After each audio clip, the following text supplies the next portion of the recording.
To my new video. आज हम बात करने वाले हैं फ्रांसीसी क्रांति के बारे में। क्लास 9th का है चैप्टर 1 फ्रांसीसी क्रांति। आज हम उसके बारे में डिटेल में बात करेंगे, डिटेल में चर्चा करेंगे। तो चलिए हम शुरू करते हैं बिना देरी किए हुए। हमारा टॉपिक जो है क्या है? फ्रांसीसी क्रांति। क्या है? फ्रांसीसी क्रांति है, इसके बारे में जानेंगे। 14 जुलाई 1789 की सुबह था।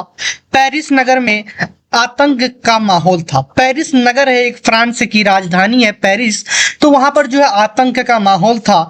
सम्राट ने सेना को शहर में घुसने का आदेश दे दिया था। वहां का जो सम्राट था, वहां का जो बादशाह था, उन्होंने अपने सेना को शहर में घुसने का आदेश दे दिया था। अफवाह थी कि वह सेना को नागरिकों पर गोलियां चलाने का आदेश देने वाला है। और यह बात अफवाह था कि वो सेना को जो है नागरिकों पर, वहां के जो लोग थे उन पर गोलियां चलाने का आदेश देने वाला है। लगभग 7,000 मर्द तथा औरत टाउन हॉल के सामने इकट्ठा हुए और उन्होंने एक जन सेना का गठन करने का निर्णय किया। हथियारों की खोज में वो बहुत से सरकारी भवनों में जबरन प्रवेश करने लगे, जबरदस्ती सरकारी भवनों में घुसने लगे। लास्ट में क्या हुआ? अंततः सैकड़ों लोगों का एक समूह पेरिस नगर के पूर्वी भाग की ओर चल पड़ा और बास्तिल किले की जेल को तोड़ डाला, जहां भारी मात्रा में गोला बारूद मिलने की संभावना थी। हथियारों पर कब्जे की इस सशस्त्र लड़ाई में बास्तिल का कमांडर मारा गया और कैदी छोड़ा लिए गए। यद्यपि उनकी संख्या केवल 7 थी और उनका संख्या जो है केवल 7 था। सम्राट की निरंकुश शक्तियों का प्रतीक होने के कारण बास्तिल किला लोगों की घृणा का केंद्र था।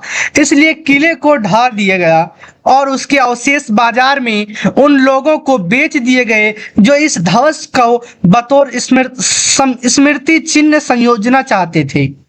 इस घटना के बाद कई दिनों तक पेरिस तथा देश के देहाती क्षेत्रों में, फ्रांस के जो जितने भी देहाती क्षेत्र थे, देहाती क्षेत्रों में जो है संघर्ष हुए। अधिकांश जनता पाव रोटी की महंगी कीमतों का विरोध कर रही थी। वहां के जो लगभग जनता थी, तो वहां जो पाव रोटी महंगी हो गई थी, उनकी कीमतों का विरोध कर रही थी। बाद में इस दौर का सिंहावलोकन करते हुए इतिहासकारों ने इसे एक लंबा घटनाक्रम में की ऐसी शुरुआत कड़ियों के रूप में देखा, जिनकी परिणति फ्रांस के सम्राट को फांसी दिए जाने में हुई। हालांकि उस समय अधिकांश लोगों को ऐसे नतीजे की उम्मीद नहीं थी। ऐसा क्यों और कैसे हुआ? चलिए, ये जो फिगर देख रहे हैं, ये वहां उस टाइम जो हुआ था, आतंक जो फैला था, वो उस टाइम का चित्रकारों ने इस घटना की याद में चित्र बनाए हैं। ये घटना जो है चित्रकार बनाए, रियल नहीं है। चलिए आगे है। 18वीं सदी के उत्तरार्ध में फ्रांस समाज। तो 18वीं सदी के जो उत्तरार्ध में फ्रांसीसी समाज का क्या हाल था जानते हैं। सन 1774 में बुर्बो राजवंश का लुई 16वां फ्रांस की राजगद्दी पर आसीन हुआ। 1774 में जो है बुर्बो राजवंश का लुई 16वां एक राजा था जो फ्रांस की राजगद्दी पर बैठा और उस समय उसकी उम्र केवल 20 साल थी और वो केवल 20 साल का था जो कि शासन करने के लिए गया था। उसका जो विवाह ऑस्ट्रिया की राजकुमारी मेरी एंटोइनेट के से हुआ था।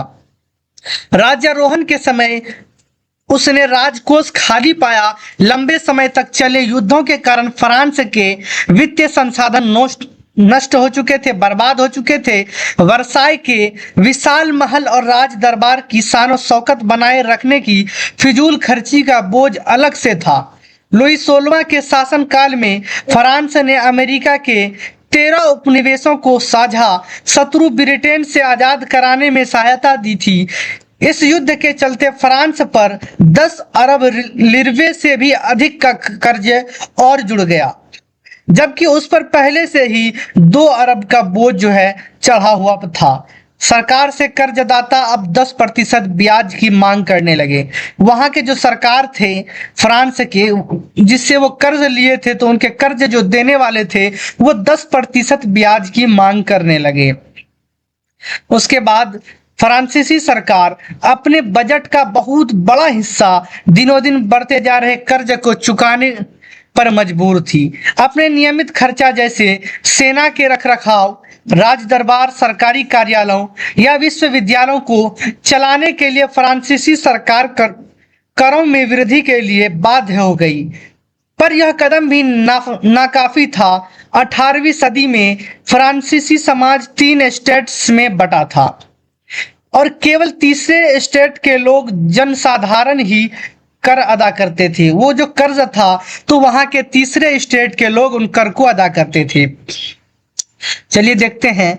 वर्ग में विभाजित फ्रांसीसी समाज मध्यकालीन सामंती व्यवस्था का अंग था। प्राचीन राजतंत्र पद का प्रयोग सामान्यतः सन 1789 से पहले के फ्रांसीसी समाज एवं संस्थाओं के लिए होता है।